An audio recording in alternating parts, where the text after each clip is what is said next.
What's up, bro? What's up, dude? How are you? Wow, you really buttered me up there. Dude, but I'm This not lying. guy. I'm just saying it's Well, just who thank you. you are. Yeah, very excited to be here and super loving the show. I've not seen a full episode, but I showed up like what 15 minutes ago, Oh, like last second, and they just like got everything all dialed in. Everything's good. So oh well, excited to be here, man. Thanks for having that's me. one of the benefits of working with filmmakers for this show. Is like I'm not really too worried about like their setups. That's a great point. Uh, Yeah. like it definitely helps working with other creators because like we know they're gonna have the cameras, we know they're Yeah. gonna have the lighting. We just need to quickly do a test to make sure there's no echo. That's really it. Right, But right, right. dude, thank you Yep. so much for hopping on, and I'm really, Absolutely. really excited about the show. Me too, man. Well, okay, so just in case there's some crazy person who's watching this show and they don't know who you are, I tend to not like label people because I know some people like the term Mm, creator, some people like the term content creator. How right. do you describe what you do and like what label do you currently put on yourself and like the content that you make? Yeah. Yeah. I would say probably just YouTuber, a guy who Okay. makes videos and puts them on the internet. Uh, Influencer is kind of a dirty word in our house, but that's, but yeah, Well, YouTuber, filmmaker, and DIYer, I will say just a you guy. are quite the influencer because I obviously I make content in this space as well. Right. But there are a few creators that like I will watch their videos before I make a purchase and then post their video. I'm like, okay, I can make this purchase. Like I Mm, can make it with confidence because I know this person is like super thorough and will give me all the information. And you're one of those people. Like in fact, after you made the I think it was the Rode Pros yeah. lavalier mics. I like texted you and was like, dude, amazing video. Send me your affiliate link. I want to buy it now based off of just your video. Mm, So I mean, I know influencer is a weird word and like, it's yeah. kind of Yeah. like a Yeah. taboo. You kind of say it underneath the table, but like you Yeah. definitely have influence. So thank you. Well, thank you, man. Yeah. Yeah. So I would say probably YouTuber is probably that's how it all kind of started. Originally, it was a blog, and then I just Yeah. realized I hated writing, and so I just was like, I'm just gonna make videos, and here we are. So So is your background in filmmaking? Because I feel like yeah, now, like your channel is obviously a lot about filmmaking gear, and you guys have right. definitely gone down the rabbit hole into like improving the gear. But what does your background actually look like? And how did that lead you to inevitably making a YouTube channel, but first saying, okay, I'll try this blogging thing, and then making a YouTube channel? So how did you go from filmmaker to YouTuber? Yeah. So as I was really interested in film. That was the goal, was to go to film school. Didn't want to pay for film school because Columbia in Chicago is going to be like insane. So I started doing some gen ed. Hated college, and I was like, you know what, I'm not. I did one semester and then I quit. And then I said I'll pursue film just on my own for a year. Started just wherever I could help out, meeting as many people as possible. Um, and then at the time, like everything kind of happened at once. The 5D Mark II came out. Mm, The 7D came out. I was too broke for the 5D, so I bought the 7D. I had a same. web background, and so I threw together a WordPress site. Started just writing random stuff as I was learning about, because it was not to knock a lot of us back in the day, but like from camcorder land to large sensor, everyone's like shutter, ISO, Mm-hmm. what's gain, like what is all this stuff. So started writing about that, and then started filming tests for myself and putting them on Vimeo, because at the time it was novel to do full HD 1080p on the internet, like to upload it and watch Mm-hmm. it in HD. That was like cool and new. So I started doing that, and then people started asking questions. So I did follow-up videos, and honestly, that's where it just kind of slowly turned into what the channel became. So it was totally accidental, and then having the web background and the DSLR video shooter, which is Yeah. super dated now, but was very keyword friendly back in 2010. So yeah, that's kind of how it went down. I would imagine back then, 2010, DSLR Video Shooter instantly put you at the top of Google Analytics and search traffic. But like DSLRs, then this might be offensive to say to you, but DSLRs are kind of dead. Oh, super dead. So like now, how at do this you point I'm waiting for it to come back like film or some like stupid vinyl. retro gen whatever whatever's after Gen 10 Z years from now. They're gonna pick up. So you're gonna ride the DSLR video shooter wave until that next wave. Like, look at this around. flappy thing in front of the sensor. This is cool. People are gonna want that organic shake from the mirror. Like I'm not gonna lie, I shoot like very rarely with the 1DX Mark II because Jarrell has it and I'll like play around with it. And the feeling of the shutter of the 1DX Mark II is unmatched by any mirrorless camera. Like I don't care what speaker they put on there to try to make it sound like a shutter. I don't have that same feeling. Yeah. Yep. It's true. There's something about that big clack. You can feel it. You can feel the vibration. Yeah, it's feedback. Yeah. It's like mechanical keyboards, you know? Exactly. Something about that. It's just there's that feedback. So for someone who was in the DSLR rail and now you've seen us like fully go mirrorless, what do you see like as far as like what has been like some of the best improvements you've seen as we've made these changes? Because I feel like going from DSLR to mirrorless is like a massive jump. But like we had to sacrifice some things at first. Now we're kind of coming full circle. So like as that tech has evolved and you've seen the entire thing come, what has been like one of the biggest takeaways from you as we've made that jump from DSLRs to mirrorless? I think mainly it's the processing. So not really anything to do with the mirrorless versus DSLR, but the processors. So having, 4K 10-bit, that was the big one for me. That was a huge day when like Sony came out with the A7S III and we were finally able to do 10-bit, quality codec. And that's when I finally like fully switched to Sony. I always loved what they were doing, but right now that's the big one for me is and form factor. And I love that like FX3 C70. Like people made fun of me back in the day, like just buy a real camera, stop messing around with these DSLRs and stuff. But I love that form factor because, and one of the reasons one of my products exists is I love that essentially you've got like a sensor, interchangeable sensor, and you can build it up to what you need or strip it down to like nothing. That's great because I was gonna ask. It doesn't look like you like that form factor because every video you post is like some crazy rig. Like I love to rig out stuff, but you've got me 100% beat because you're rigging stuff out. You're taking like the Canon EOS M and you're like rigging that out and turning it into like an amazing camera. And so it's like, do you love the form factor or do you just love the sensor, but you love that the form factor can allow you to go crazy? Yeah, I saw Cam's in the chat and we talked about this at one point. I think the saddest, I haven't seen the chat in a little bit, but I saw him in there somewhere. But we were talking, I think the saddest word in the English language is stock. I love to customize stuff. And, ultimately, we're all different. And so we all want to run our own setup. So that's what I love about these mirrorless cameras. Kind of going back to your is just a box with a good codec and whatever features. And then you can build it up or strip it back down. Whereas a cinema camera, that's a cinema camera. It can never be an FX3 on the shelf in a fridge or whatever. Or you can't have 12 of them and do all this crazy different stuff. Okay. I'll agree with you there. So as far as these cameras go, I would love to, and I'm sure a lot of people here, because like obviously we're talking about, does the perfect camera already exist? And I feel like you've definitely through your channel explored the capabilities of like getting the most out of a camera from like the hardware and adding elements to it, whether that's V-mount batteries or rigs or monitors, because I remember that was one of the first videos I saw of yours. You tested like 10, well, it wasn't one of the first ones, but it was one of the ones I definitely watched a few times, was like you tested like 10 monitors to try to figure out, which monitor is best.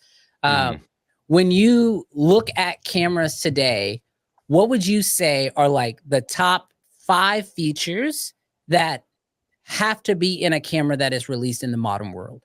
Like if it doesn't have these 5 features, it's almost not even necessarily worth looking at. And Right. then who do you, and like, so like, what are those 5 features for you that really make a great camera? Yeah. I'm gonna go with number 1 is dynamic range. Okay. Um, How much? How much dynamic range? enough. I mean, How many ideally, stops? How many 15 to 17. You know, Okay. but for me, yeah, if someone was asking me, like, let's say another way to spin this around is if Panasonic comes out with a new camera or Fuji or whoever, what would be me going, ooh, or would I just immediately be like, meh? Dynamic range is going to be one of them. Okay. Codec is number 2.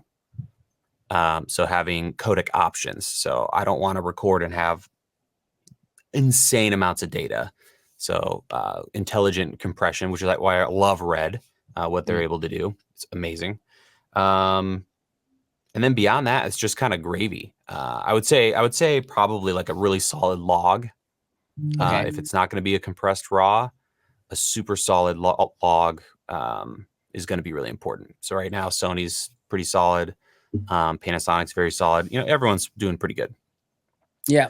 And then from there, it's little bells and whistles, little things like ND that's missing in this mirrorless. Having some built-in ND. Yeah, built-in ND. IO is really important to me. So someday I'd love to see these cameras have 2 HDMI outputs or an HDMI and an SDI with settings for each of them. And I mean, sensor is readout. That should be higher up in the list. Is the readout of the sensor? If there's going to be serious rolling shutter issues. And then I personally love oversampled sensors. So not as much fan of the FX3 for that reason. So is this sort of like your checklist that you go through when you're doing a review? Because I know, like, as someone who does reviews myself, like, everybody's process to review is so different. Right. Like, I can't review something until I actually go like shoot it somewhere. Like, if I don't take it on set or actually go do a production or like make a mock production or whatever it is in order to actually shoot it, it's very hard for me to like wrap my head around the camera because I'm not very technical. Like, I don't think about like, I need to shoot it and then edit it, and that will tell me how good or bad the codec is. Just reading it off of the spec sheet for me does nothing. I'm just not wired that way. But you seem to be someone who's very technical. Like, if there's a scale and like I'm over here and Gerald Undun's over here, you're definitely leaning more towards Gerald. Yeah. So like when you get these cameras and you start the process of reviewing, is that like that checklist that we just went off? Is that like, do you like, oh, it needs to have a good this, and this will ultimately inform to me is like, is this a good camera? Or do you believe in a camera having like a secret wow factor that doesn't have to make sense, but it just works? I mean, it really depends on who is trying to buy a camera and is watching a review, right? So for me, like all those things I listed, that's important to me. There's lots of people who are completely satisfied with mushy DSLRs with 8-bit, footage. So it really depends on, who's what. Like what I love about Gerald is he has a very systematic thing, and he'll be able to tell you, this is going to be good for this, bad for that. So yeah, I've not been like Gerald where I have a very consistent way of reviewing things. It's kind of like, oh, this camera, I'm just really excited about these handful of things, and so I'll focus on that. So sorry, that was really no, that's good. I think that's a great strange. way. No, I personally, I feel like I struggle reviewing cameras sometimes because I feel like we're kind of in a weird situation right now where like everything's good. So it's trying to find the nuances. And that's why I'm like, what is your system like when it comes to a review? Because I think because I don't have a system, I like take a camera out of the box and I'm like, oh, it's great. I shoot it a little bit and I'm like, it's awesome. What do I talk about? Like, there's no drama to it. And so sometimes I feel like when we're creating content, especially when we know that, especially someone like you who has a lot of influence on like a lot of people watch your stuff before they buy. I'm a product of that. I just wonder like, how do you process that department? Now, Caleb, I want to ask you, do you think that there is a perfect camera or could be a perfect camera? And if so, do you think it already exists, or do you think we're close? And like, what's the closest camera? Right. I think there could be a perfect camera. And to me, it's kind of like cars, right? So you've got your muscle cars, you've got your pickup trucks, you've got your, F1 cars, but they all have an engine, right? Yeah. But different components change. So I think the perfect camera, and I would love to do a video on this and actually like 3D print the parts. But I think the perfect camera, and I think Sony would be a great person or company to do it, is, or Red, someone, that would work, where you essentially separate out the components and make them interchangeable. So fully modular. Yeah, take all of Sony's sensors and put them in a sensor block, kind of like the head of the DJI Ronin thing, right? And you've just got 7 of those. You've got the A7S1, you've got the A1 one, the 8K. You have all the flavors, right? Yeah. And then you have different processor backs. Some look like a Venice. Some are just a little tiny one that pops on the back. And they all have different features for processing, like 4K 120. Some are going to have full 8K 120, like monster mode, or if you only need whatever. But then you can essentially take the different modules and mix and match, add different accessories. So it's not really one camera. It's more of a system. But I think that would be the ultimate camera, because then you can roll out in the desert with your pickup truck, or strip it down to a hot hatch and rip around rally style, or take someone out to dinner, in a nice, just different. You got different vehicles. Such a unique way to think about it, because like this, one of the things that actually I love about Red, it's like, so like Red just announced the Raptor X or whatever, and I have a Raptor already, and they have an upgrade program where I could just send my camera back in. Obviously it costs money, but I'll send my camera back in and they will basically redo the internals. And so it's not saying that the Raptor is bad, but it's like, hey, if you want the original rolling shutter, or if you want the global shutter, you just pick which one you want. And they're like kind of like 2 different systems.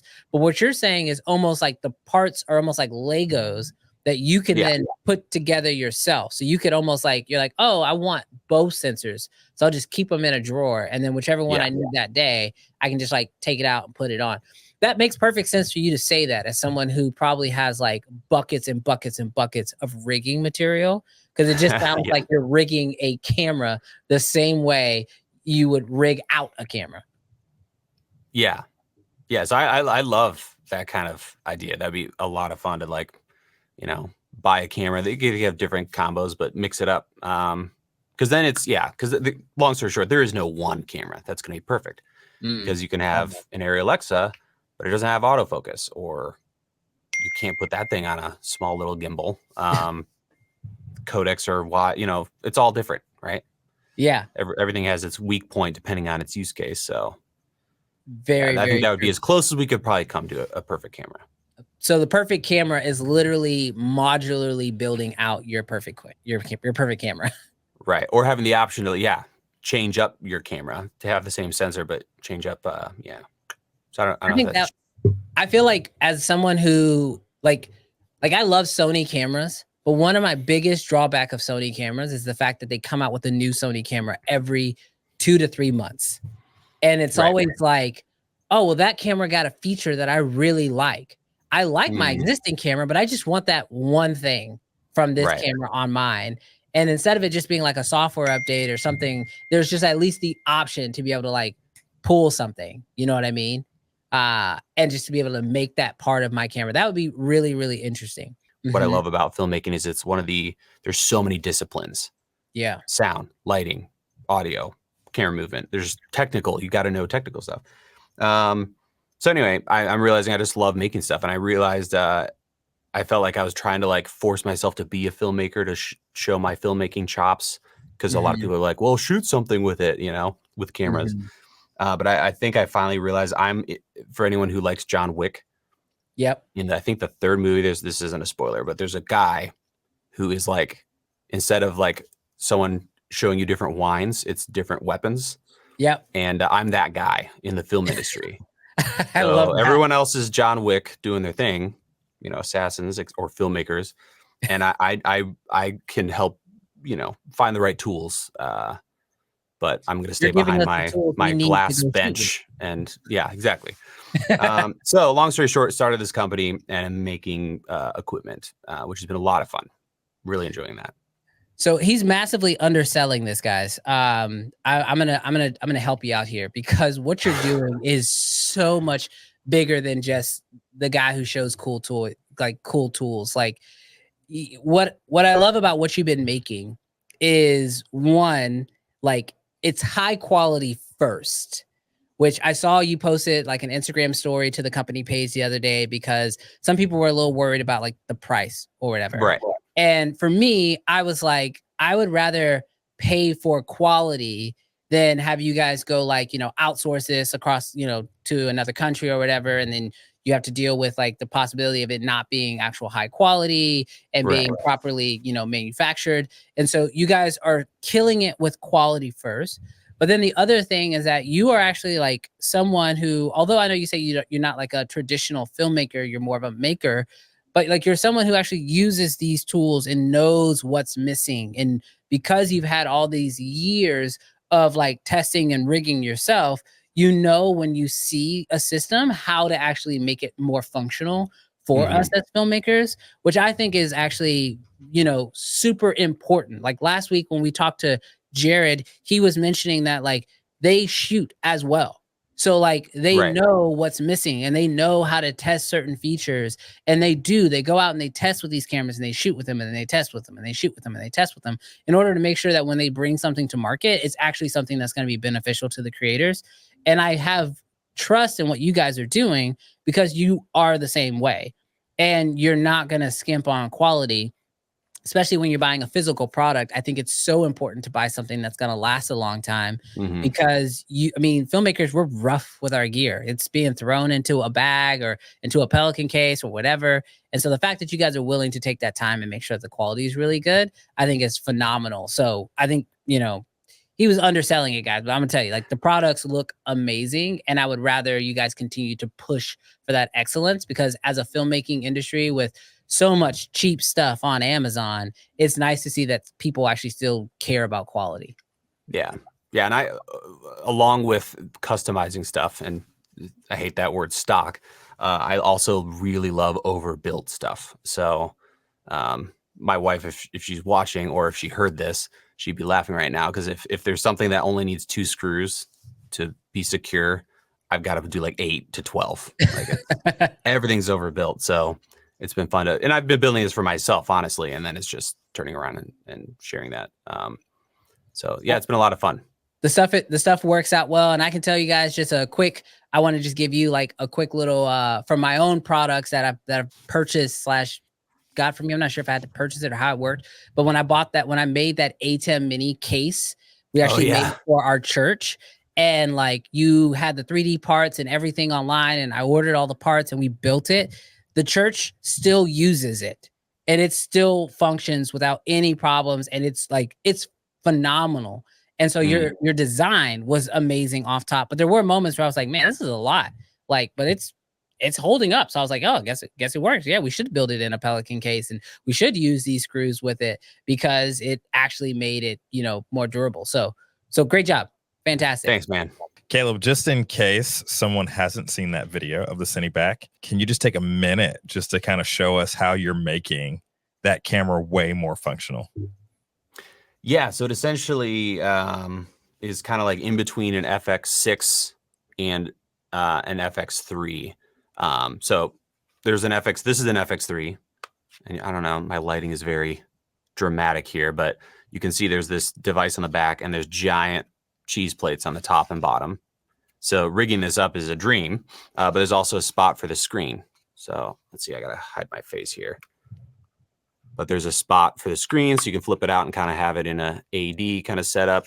Has a V-mount battery on the back and it's just, again, overbuilt. And then a ton of D-taps on the side. We now make a handle for it, which is milled out of aluminum. Has a ton of area locating pins. So that goes here for the guys who want more of a dock style setup. So we're going to be doing it with several other cameras, but the idea is you can strip it down to just your FX3, or you can build it up to something that's going to last all day long. and it's just built to be built out. So you could turn this into an insane rig, which I really appreciate. So that's Cineback. And we've got some other little stuff, but that's kind of been our main product here for a little while. I mean, again, obviously I've seen it in the videos and stuff, but like seeing it in your hand and in the slide, like you can tell it's just really, really well built. Okay. So you are currently on your channel. If anyone hasn't seen Caleb's channel recently, he posted a video sort of like explaining his sort of look at YouTube as a whole right now. And I want to make sure I set this up properly. So definitely feel free to interject and tell me if I get anything wrong here. But you said something in that video that really resonated with me. And that was that, like, you realized that you were a maker, and being a maker doesn't necessarily mean that you are like, you have to play the YouTube game. You just want to make videos and put them on YouTube and use YouTube as that platform. And part of that process has meant that you've uploaded a little bit less, but at the same time, you're going down this new venture with your new company where you seem very, very excited. And it seems like you're putting out content on that channel as well as that Instagram account and kind of posting there more regularly. So when it comes to your main channel, what are currently the things that have you the most excited in the world of filmmaking that you think could like spark that excitement and make you want to just like start making tons and tons of videos around, whether that's new tech in the filmmaking industry or stuff that you plan on making? But like, what is that for you? What is that thing that's like currently like, oh, this makes me really excited, I want to make more stuff about this? I think a big part of it is just kind of tired of making videos, if I'm honest, and want to get into just making stuff again without having to document it. Because as anyone knows, if you ever filmed anything where you're showing someone how to make something, it ruins the making experience. You know, like if an artist is building and crafting something, you get into flow where you're dialed in, you're doing your thing. And when you have to document it, it ruins that because you're chopping it all up. So for the main channel, I am looking forward to doing just videos I'm interested in, not sweating stuff. The level of turn down on reviews is at an all-time high, just turning reviews down. I think I'm kind of done with that, at least not completely, but there's going to be way less reviews. There's going to be a lot more coming up with solutions, which will involve gear. But instead of, oh, here's a road, go to, let's review it. It'll be, all right, I'm going to redo my like audio kit for 2024.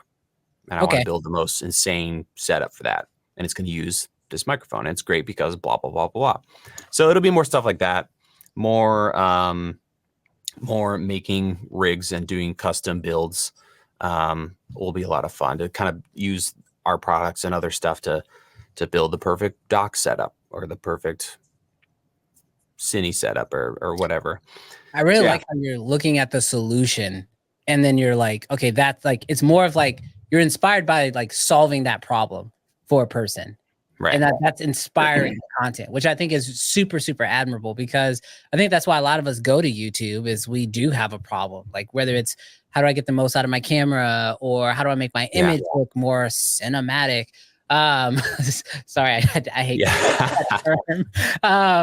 But ultimately, like people have problems, and I love that you are taking the initiative to like find a solution. And that ultimately, to me, I think that's really inspiring. Like that's what's inspiring you to want to make videos, especially in a time where you're like, oh, I want to, I'm going to slow down. But what I do care about is like solving someone else's problem. So I think you might be a perfect person to answer this question, because I know as a creator, we go through like these seasons easily. We have moments where we're highly motivated and inspired. And then we have moments where we're like, why do I own a camera? Like you have these moments. So for you, and you kind of touched on this on your video, but I want to hear you kind of give it to us live in a way. But like, what advice would you give to creators as they're going through their journey to like, focus on the thing that inspires them to want to create? Like, what advice would you give to someone who's like, I'm trying to be a creator, but like, I'm struggling with motivation and inspiration and not just chasing this content creator rabbit hole of making a bunch of Instagram reels or shorts or whatever? Right. It's really tricky because it's easy for me to say, as someone who's been doing it and has an established channel and all this, to say, do this. And then it's another thing when you're trying to break into it and you've got to, like, you know, bust to get after it. I'm so So sorry. I would I know I say, can interrupt you here, but Yeah. guys, this is why I bring Caleb on, because nobody says this part. Like, there are so many people on YouTube right now telling you, oh, I'm going to quit because of YouTube this or because of that. But you're the first person I've heard that says it's easy for me to say this as someone who's established, but Right. but it's different if you're just getting started, because I think so many people are getting advice from people that are established and they're just getting started and they're thinking it applies, and it is different. But I just appreciate that honesty up front. Sorry, I didn't mean to interrupt. Yeah. But I have been speaking with a lot of, not young creators necessarily, but creators who are just getting into it and are already, I mean, some of the guys that I met at, like, Condo, for example, or some of these events, the work they're putting in, the level of, like, sweat and blood that they're shedding to get this stuff out there. I mean, sure, at points I was working really hard, but when I got started, none of this was like it is now. And so it's just kind of, we were just doing our thing. So I would say, regardless, definitely play the long game.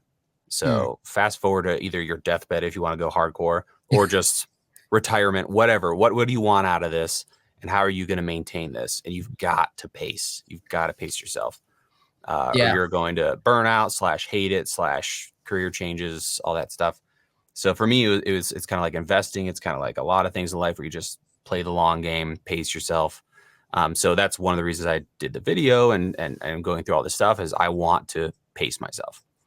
So for me, that means I think a lot of us are trying to make content that works and then realizing we hate that.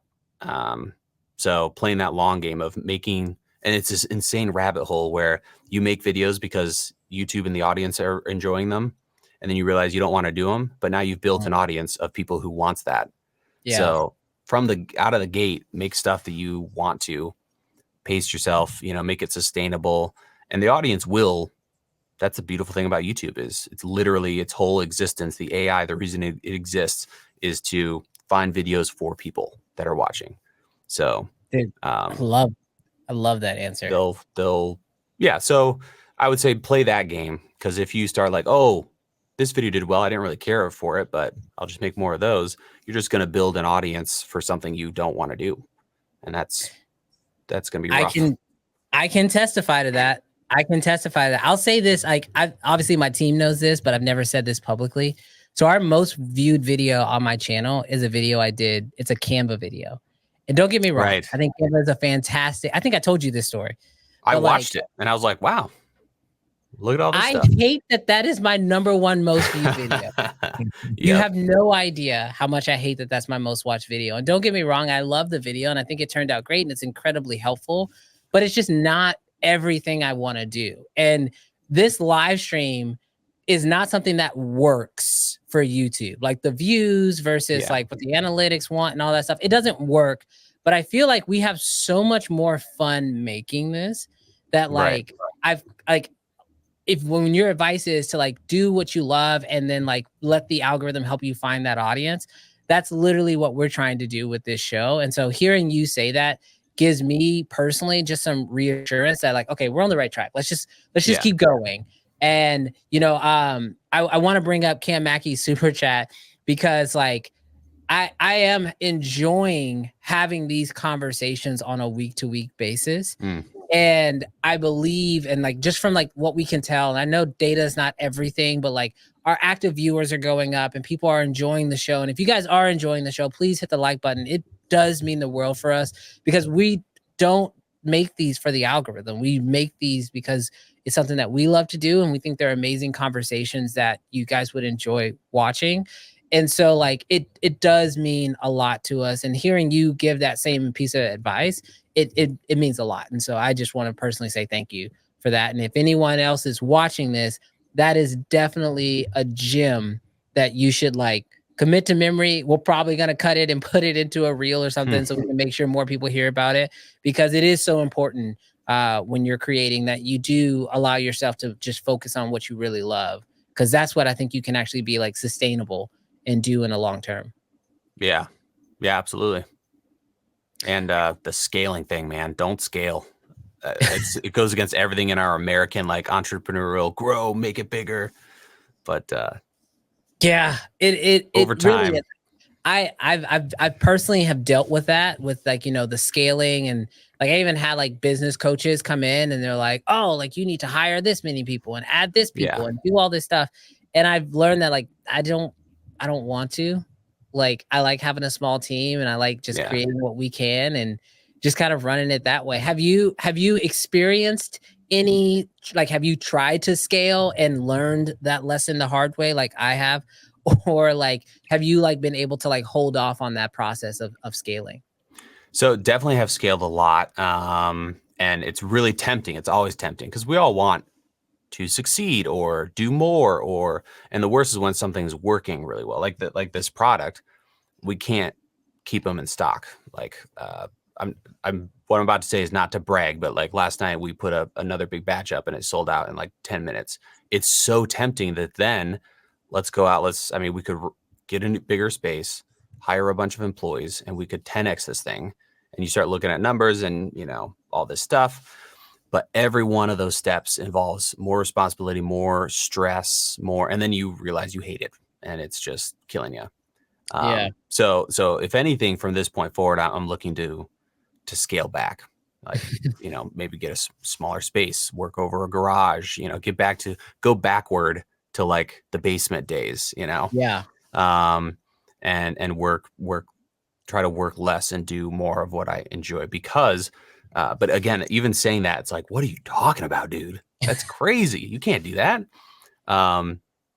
But yeah, it's the scaling thing is really tempting, and it's I've realized it just kills you slowly. Because Yeah. now I'm not making a thing. I'm answering 1,000 emails, and I mean, Oh, man, if you ever have to hire somebody, oh my gosh, all of that is a nightmare. yeah. I think for everyone who's watching this, I don't want you to feel like zero scale is a bad thing.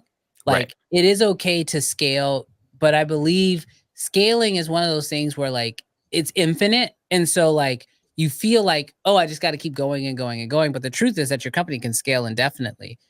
The thing is that when you're a creator, I think specifically for our niche and for the people who enjoy this show and watch this show, you typically got into it for a reason, right? Like you want to Yeah. make videos or you enjoy making something, right? But then the process of scaling needs to really be more about allowing you to continue to do the thing that you love, because that's what allowed you to build a successful business anyway.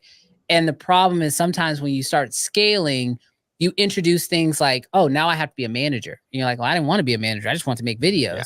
So like learning to scale is like saying, oh, before I even hire an employee, I should probably hire a manager. And like it doesn't sound like that makes sense, but it's like, no, that's gonna save my ability to keep doing the thing that I love. And so I think that that's super, super important. And just like as you continue to figure out how you want to scale and bring people onto your team, it should all be in the pursuit that just allows you to keep doing the thing that you love to do. And if you can scale and maintain that, you will still find success and not feel like you're being pulled in all these different directions. Yeah, I agree with you. It depends. It's like discussions like this kind of feel like, telling all runners there's only one shoe they should buy. It's like That's everyone's such a got their good own, analogy. what's going to work for them. Like, I Right. think Nikon's ridiculous, but you love it. And that's wonderful. I'm so happy for Team Yellow and you. Tell me how you really feel, Caleb. Yeah. In the chat, don't tell me how you feel about Nikon unless you're telling me that you love it. Yes. Someone said Brandon is such a red boy. He's oh my goodness. I like your style though, red and Nikon. Like I could see like Canon and red, or this and that, but you're like Nikon and red. I'm just imagining those two communities and cultures, and I won't diss either, but those are two different people groups I would not expect in the same room. Yeah, you know what? I'm sitting right here. I sit right here. I probably sit by myself too. I don't know if there's anybody else who shoots Nikon and who shoots red. Yeah. But I find that they work out well. They edit well together. I've posted videos shot with both, and nobody knows the difference. Actually, that's the hunt. If Do they you both have can, Sony sensors, actually? I don't know what Red's up to these days with their sensors. I don't know. I don't know the answer to that. That would be interesting. I will tell you though, Red with the Komodo X and the Raptor, current Raptor, and now the new Raptor X, they are getting better at autofocus. It now tracks your face. Nice. Does an okay job. Does an okay job. I've heard it tracks dogs better than people. I heard that from Jared himself. But you know, it's getting there. I think when Red, it's just a matter of time, right? Yeah, it's just processing and just a different type of engineering that, you know, they'll get there, and then you'll be ready to shoot all of your content on Red, and you'll love it. There you go. Love my it. goal with this show is actually to convert all of my guests into Red shooters, one at a time. Does Red have like a Tesla like program where you can get like free recharges or whatever? Supercharge. Dude, just send me a memory card or something. Yeah. No. Well, dude, thank you so much for coming onto the show. Guys, do me a favor in the chat. Tell Caleb thank you so much for coming out. You have dropped so many gems throughout this entire live stream. No, thanks for having me, man. It was great hanging out. I hope our paths cross soon. IRL. Thank you guys so much. Yeah. Caleb, thank you so much for coming out. Have a great rest of your day, man. We'll catch up. It's great. Awesome, and brother. Everyone in the chat. Yes. Thank you, bro. Thanks, man.